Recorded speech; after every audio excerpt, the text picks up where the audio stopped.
Well, here it is, April 1st, 1993, and my goodness, it's spring is just around the corner in Minnesota. This is Bandana Square.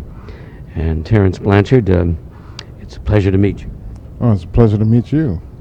We, you and I and others were sitting in a seminar yesterday during a storm, which is appropriate for Minnesota at this time of the year, just to persecute us a little more.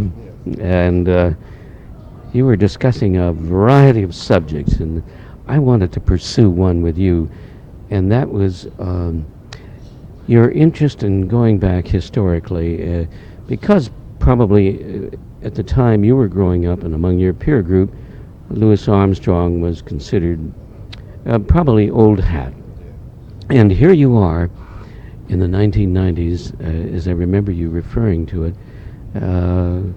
studying and reviewing Louis Armstrong. And what are you discovering about his work and his music? Well, I'm starting to really realize the complexity of his music, you know, the strength and power of his presence musically. You know, when I listen to Louis Armstrong now, I really start to hear that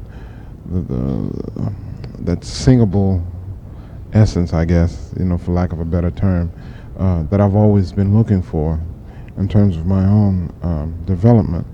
And it's kind of ironic because, as you said earlier, I've forsaken him for so many years early in my career because I thought he was old hat, and my father used to tell me to listen to him, and Art Blakey told me to check him out, and it wasn't until later years that I started to realize the importance and the validity of his musical contribution to the world.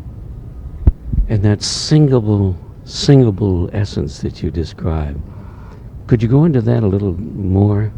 Well, one of the things about Louis that, you know, one of the things that I start to hear is, you know, you forget that he's playing the trumpet, really. You know, the notes really speak to you, you know, in such a commanding way. You know, he really gets to the core of that intangible essence, you know, which we call emotion or feeling or whatever, and he transcends, you know, the instrument, and that's one of the things that I hope to develop. You know, when you listen to his rhythmical concept, you know, he was really advanced. Melodically, he was just incredible. You know, and I think harmonically as well, he was ahead of his time. You know, so I consider him to be one of the consummate musicians. You know, he had everything going for him, you know, in terms of his compositional skills, you know, and in terms of how to bring people to the music, not alienate them, you know, make them feel comfortable, make them feel a part of something, you know. He was a master of being able to take something that was very complex and make it sound very simple. You know, and it's I kind of feel like I know I'm still young, but you know, I kind of feel like I'm behind the times. You know, I missed a lot of years, you know, when I had forsaken him for so long, so I feel like I have to do a lot of homework. Terence Blanchard, you had the great advantage of working under a group leader who has so completely given us a total new young leadership in the business, and I refer to Art Blakey and that group with the messengers that began in those days with Horace Silver in Alfred Lyon's recording dates for Blue Note, and certainly Art Blakey had some special chemistry. What was that chemistry for you? Well, for me, I think that it was a humility that I didn't expect from him. You know, because listening to his records, his presence was so strong on those records, you thought that his personality was that of a dominating person, you know, and he really wasn't that way. You know, I remember the first rehearsal that I had with the band. I brought in one of my compositions and we rehearsed the music, and then Art came later on. And when he jumped up on the drums, he asked me what did I want him to play. And I was stumped because I thought that he was really just going to come up there and play his normal stuff and just put whatever he heard on it. You know, so I was at a loss for words and at that point. But he was always very supportive. He let us make a lot of mistakes. You know, Art Blakey's band was always home. You know, you knew that you can try things. He encouraged us to write. He encouraged us to work hard. You know, and he always told us, you know, just to be honest about whatever you do. Never try to be pretentious, talk over somebody's head or talk beneath them. You know, just be very sincere in everything that you do in life. Well, as a result, we have so many fine contemporary players in the 90s, and you're one of them. That was one fine academy opposed to the formal academy, wasn't it? Oh yeah, well that was one of the things that was kind of overwhelming the first time I joined the band, because you know I'd realized the number of people who had gone through that band, a number of great musicians who had played with him, Clifford Brown, you know, Donald Byrd, just to name the trumpeters, you know, Lee Morgan, and Freddie Hubbard. I mean the list goes on, even Woody Shaw. So I knew that there was a long legacy, you know, and I really wanted to do my best to uphold the tradition, you know, in the band, you know, and it was a lot of work. You know, I don't know if I succeeded, but I mean, only history will be able to tell. But I feel like I learned a great deal. I feel like I grew up in that band because he made the music very practical and real for me. You know, the music was always magical, and my heroes were always mystical, but he took away all of the mystery and the magic and made me understand how everything was put together, you know, to make it sound magical. You know, he told us that's what Bird always used to say. He said, you know, the shit ain't magic, but it's supposed to sound like it is, you know, and he made me understand that I had to work really hard at being a jazz musician, you know, and it's when I say work hard, it's not the kind of thing where it's, you know, it's drudgery. You know, he just made me understand how much stuff that I had to deal with and learn, you know, to really develop as an artist. There's a quotation, Ellis Marsalis, I think, said it is the joy of seriousness. Yeah, of course. I mean, because, you know, it's kind of misleading when you say it's a lot of work, because it's not really work for us, you know. I mean, I enjoy studying the music, you know, trying to figure out what Louis Armstrong was thinking about when he was playing a solo, how he developed his solos, how he took melodies and meshed them, you know, and turned them around. You know, so it's always a joy for me to learn more, get more insight into the musicians. And here you are out in the mid-continent, traveling the world, and this is the continent of the United States.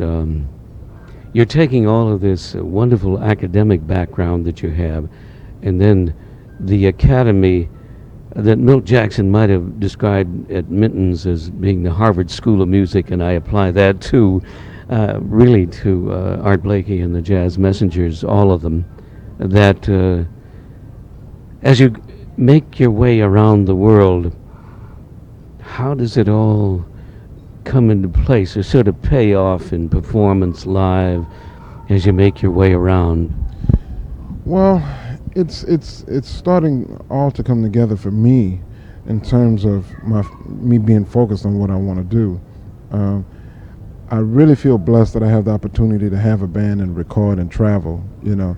So I'm really not trying to take it lightly, you know. And everything that I learned with Art Blakey, I'm trying to put into practice now, in terms of how let the musicians, you know, have their space where they can learn and experiment and grow, and give you know, a large amount of contributions to the music. I also